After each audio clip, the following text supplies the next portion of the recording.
Okay DA values find out చేయాలి. DA value ఎలా find out చేస్తామంటే ఫార్ములా ఇదే DA equal to what is it xi minus a.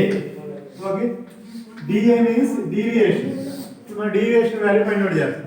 DA value first interval find out చేయాలి.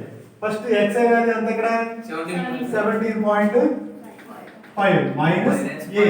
SN value ఎంత తీసుకున్నాం మనం 47.5. How much you get? Minus 30.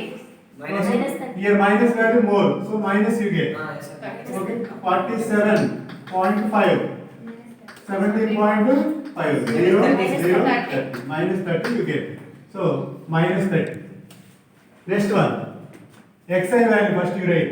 Xi value how much here? Second 32.5 minus. Assumed value fixed. Assumed value don't change. Only x value change xi first one.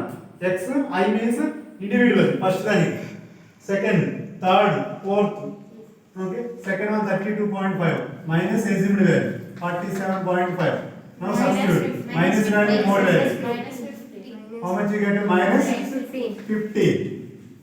Okay, next one here xi value how much here? 47.5. Assumed value also 47.5. 0. Okay, next xi value how much here? 62.5 minus assumed value 47.5. How much you get? 50. Here positive 50, here negative 50. Okay, next one 77.5 minus assumed value how much? 47.5. Assumed value don't change. Assumed value fixed. Okay, xi means first one, second one. Class marks individual. Okay, how much you get? 30. Last one 92.5 minus 47.5. 45. Okay, ఇది మనం starting లో ఉన్నట్టు ఇలా direct ఇక్కడ రాసి simplify చేసాం. Direct గానే value note చేయొచ్చు. ఇక్కడ కూడా డైరెక్ట్ వాల్యూ చేసేయచ్చు. ఇలా బై 2 అప్పర్ లిమిట్ రాయకుండా డైరెక్ట్ గా నోట్ చేయొచ్చు. ప్రాబ్లం ఏమి ఉండదు. తర్వాత మీకు ప్రాక్టీస్ లో వస్తుందని ఇలా ఫస్ట్ రాశాను. ఇంకొక వాల్యూ ఏంటి ఎంత చెప్పేది సార్, ఈ హైట్ ఉంది సార్, క్లాస్ హైట్. ఇందాక ఎంత అనుకున్నాం క్లాస్ హైట్? 15. ఎలా చెప్పాము class height? Difference between any two upper limits or any two lower limits. దాన్ని ఏమన్నా మనం క్లాస్ హైట్ అంటాం. గుర్తుపెట్టుకోండి, 1 మార్క్ క్వశ్చన్ అది. Class height define class height అంటే డిఫైన్ చేయాలంటే డెఫినేషన్ అది class height.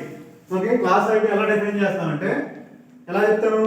Difference between any two upper limits, ఈ రెండు కానీ ఏవైనా difference between any two upper limits or any two lower limits. ఈ కానీ అప్పర్ లిమిట్స్ అయినా తీసుకోవచ్చు, డిఫరెన్స్ లోయర్ లిమిట్స్ అయినా తీసుకోవచ్చు. సో దాన్ని ఏమంటే మనం క్లాస్ హైట్ అంటాం. ఆ క్లాస్ హైట్ ఇక్కడ యాడ్ చేసాం చూసారా, సేమ్ అలాగే వచ్చిందా చెక్ చేస్తే ఇక్కడ కూడా అలాగే మనం యాడ్ చేసుకోవచ్చు. ఎక్కడైతే ఎలిజిబుల్ వాల్యూ తీసుకుంటామో దాని ఎదురు ఖచ్చితంగా 0 ఉంటుంది. ఓకేనా, పైకి నెగిటివ్ వాల్యూస్ ఉంటాయి, కిందకు పాజిటివ్ వాల్యూస్ ఉంటాయి. అది బండ గుర్తున్నమాట. మనం ఈ సింప్లిఫికేషన్ అంతా చేయకుండా డైరెక్ట్ చేసుకుంటూ వెళ్ళిపోవచ్చు. మీరు చెక్ చేసినా రైట్గా ఉంటుంది. ఓకే, ఎస్యూమ్డ్ వాల్యూకి ఉన్నటువంటి ఎదురుగా ఉన్న డిఏ వాల్యూ ఎంత అవుతుందంటే 0 ఉంటుంది. ఓకేనా, పైకి ఎలా ఉంటుందంటే నెగిటివ్ వాల్యూస్ ఉంటాయి. అందుకని మనం ఏం చేస్తామంటే ఎస్యూమ్డ్ వాల్యూ పైన కింద సమానంగా ఉండేటట్టు తీసుకోమంటాం. ఎందుకంటే సింప్లిఫికేషన్ ఈజీ అవుతుంది అలా. అదే లాస్ట్లో ఎస్యూమ్డ్ వాల్యూ తీసుకున్నామనుకో అన్ని నెగిటివ్సే కనపడతాయి. అదే పైన మనం ఎస్యూమ్డ్ వాల్యూ తీసుకున్నాం అనుకోండి ఏమవుతుంది, అన్ని పాజిటివ్స్ ఉంటాయి. కొన్ని పాజిటివ్స్ కొన్ని నెగిటివ్స్ ఉన్నాయి అనుకో, సింప్లిఫికేషన్ ఏమవుతుందంటే పాజిటివ్ లోని నెగిటివ్ చేస్తాం కాబట్టి ఈజీ అయిపోతుంది.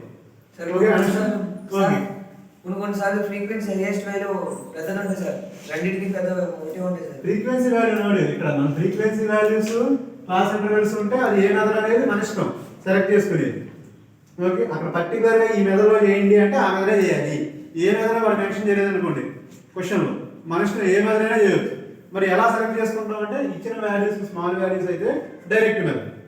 అలా కాకుండా కొంచెం బిగ్ వాల్యూస్ ఉన్నాయి అనుకో, ఇవి ఇంటర్వెల్స్ అయినా ఇవైనా, ఎందుకంటే ఇంటర్వెల్స్ కూడా మిడ్ పాయింట్స్ వస్తాయి కదా, మరి అదేనా నెంబర్ బిగ్ అవుతుంది. ఇటు నుంచే అది వచ్చేది మరి వాల్యూ. ఓకే, అందుకోసం ఏంటంటే గివెన్ వాల్యూస్ని బట్టే మనం ఏ మెథడ్లో సెలెక్ట్ చేసుకోవాలి అందులో. అదే క్వశ్చన్లోనే కంప్లీట్ ఇప్పుడు find mean by using step deviation method అన్నాడు అనుకోండి. Find mean by using step deviation అంటే స్టెప్ డీవియేషన్ మెథడ్ అనేది చేయాలి. ఇప్పుడు చూడండి, ఈ డిఏ ఫైండ్ అవుట్ చేయడం ఓకేనా? ఫస్ట్ మనకి ఇచ్చిన class interval, number of students frequency అవుతుంది, తర్వాత క్లాస్ మార్క్ ఓకే డైరెక్ట్ మీద అయితే ఇక్కడ సరిపోతుంది టేబుల్. ఇప్పుడు ఎక్స్ట్రా ఏమొచ్చింది, డిఏ వాల్యూ కావాలంటే డిఏ వచ్చింది. ఓకేనా, డిఏ ఫైండ్ అవుట్ చేయడం అర్థమైంది అందరికి. Yes, sir. స్టెప్ డీవియేషన్ లో కూడా కావాలి డిఏ. అందుకని నెక్స్ట్ ఏం కావాలి మనకి, ఇక్కడ సిగ్మా ఎఫ్ఐ అంటే తెలుసుగా. సిగ్మా ఎఫ్ఐ అంటే ఫ్రీక్వెన్సీ టోటల్. ఫ్రీక్వెన్సీ ఇక్కడ ఉంది, దీని టోటల్ అనుకోండి. నెక్స్ట్ ఎజిబుల్ వాల్యూ తెలిసింది, ఎంత ఎజిబుల్ వాల్యూ 47.5. మిగిలిన న్యూమరేటర్ పార్ట్. న్యూమరేటర్ లో ఏముంది, ఎఫ్ఐ ఇంటూ డిఏ ఉంది. FI already you know FI values, DA values ఇప్పుడు ఫైండ్ అవుట్ చేసింది.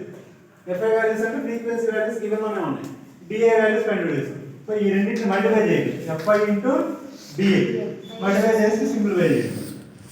ఇప్పుడు 2 into minus 30. Minus value is there. So how much you get? Minus 60. Next 3 into minus 15. Minus 40. 0. Next 7 into 0. 0. Next 6 into 15. 90. Next again 6 into 30. 180. Again last one 6 into 45. 270. Okay, ఇది FIDA value. ఇప్పుడు చూడండి, మనం సింప్లికేషన్ pen ఏమి use చేయకుండా direct గా overall గా చెప్పేసాం, సింప్లికేషన్ easy అయిపోతుంది. అదే మనం ఎఫ్ఐ ఇంటూ ఎక్స్ఐ కావాలనుకోండి, ఇవన్నీ సింప్లికేషన్ పేపర్ చేయాలి. అందుకనే డైరెక్ట్ మెథడ్ యూజ్ చేస్తాం, సింప్లికేషన్ ఈజీగా ఉంటుంది. సరే ఇప్పుడు చూడండి, ఈ నెగిటివ్ వాల్యూస్ యాడ్ చేయండి. ఫస్ట్ నెగిటివ్ వాల్యూస్ ఎంత వచ్చాయి మనకి, -60 -40. How much, 105. -105. Next positive values add చేయండి. పాజిటివ్ వాల్యూస్ ఎంత చూడండి, 90 కి 180. 5. ఓకే 270. 270 ప్లస్ ఇంకో 270. ఓకే 540. పాజిటివ్ ఎంత వచ్చిందంటే 540. నెగిటివ్ ఎంత వచ్చింది 105. ఇప్పుడు పాజిటివ్ ఎక్కువ నెగిటివ్ ఎక్కువ ఇక్కడ పాజిటివ్ ఎక్కువ, అంతేనా. సో పాజిటివ్ కాబట్టి మనకు వచ్చే వాల్యూ పాజిటివ్ వాల్యూ వస్తుంది. ఓకే ఎంత వస్తుంది దీంట్లో చెక్ చేయండి, 5. ఓకే 3 435. ఈ 435 అనేది పాజిటివ్ వాల్యూ. దేని వాల్యూ, ఇవన్నీ యాడ్ చేసాము. ముందు నెగిటివ్స్ ని కలిపాము, పాజిటివ్స్ కలిపి మొత్తం పాజిటివ్ నుంచి నెగిటివ్ సబ్ట్రాక్ట్ చేసాం, అన్ని యాడింగ్ అయ్యాయి. సో ఈ యాడ్ చేస్తే వచ్చేదాన్ని దేన్ని యాడ్ చేసాం, ఎఫ్ఐడిఏ వాల్యూ. ఓకే దాన్ని ఏమంటారంటే సిగ్మా అంటాం, యాడింగ్ సమ్మేషన్ అని. So sigma FIDA. Okay, how much you get sigma FIDA value? 435. That is numerator value here. Denominator no sigma FI. Sigma FI అంటే frequency total. ఇక్కడ FIDA total ఎంత వచ్చిందంటే 435. ఇప్పుడు FIDA ఇక్కడ sigma FI value. Adding sigma FI 5 plus 7 12 18 18 plus 6 24 30. So sigma FI value how much you get? 30. Okay, now simplification. Table completed. All values you get. Sigma FIDA value how much you get? 435. Numerator. Denominator how much? Sigma FI 30. Decimal value already you get 47.5. Okay, all values substitute. Okay, first you write formula.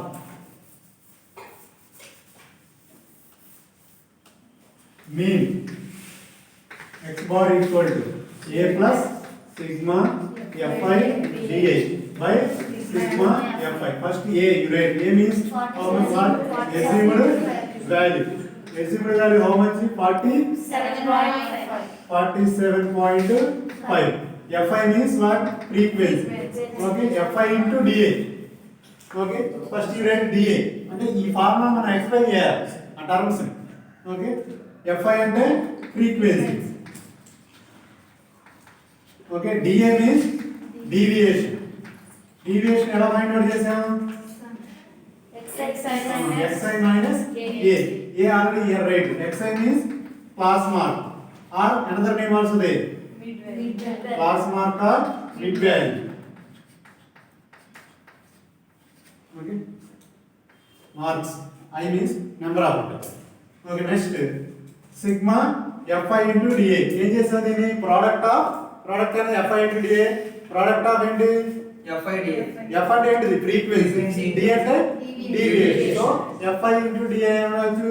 Product of frequency and deviation. మరి sigma కూడా ఉంది కదా.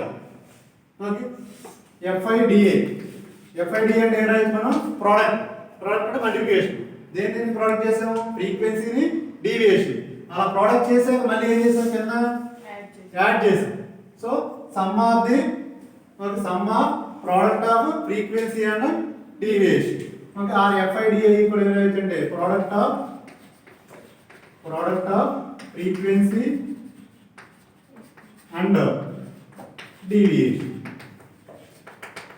Okay, now substitute sigma fi now right. Sigma fi means sigma fi out here. How to get sigma fi? Total frequency or sum of the frequency. Okay, sigma fi total frequency. Okay, now you write values. Assumed value already you write deviation. Okay, sigma fi how much? 30. Okay, alage sigma fi da value 435. Okay, mean x bar equal to a 47.5 plus sigma fi da 435 by 30. Now simplification. Okay, 5 table. Okay, first numerator denominator is simplify. 5 table 5 8 j 40. Okay, 3 is there.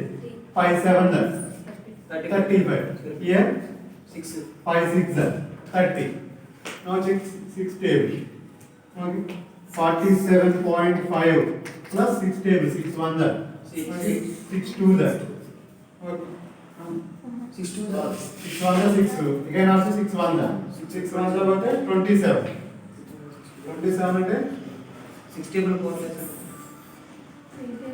6 table 4 6 4 24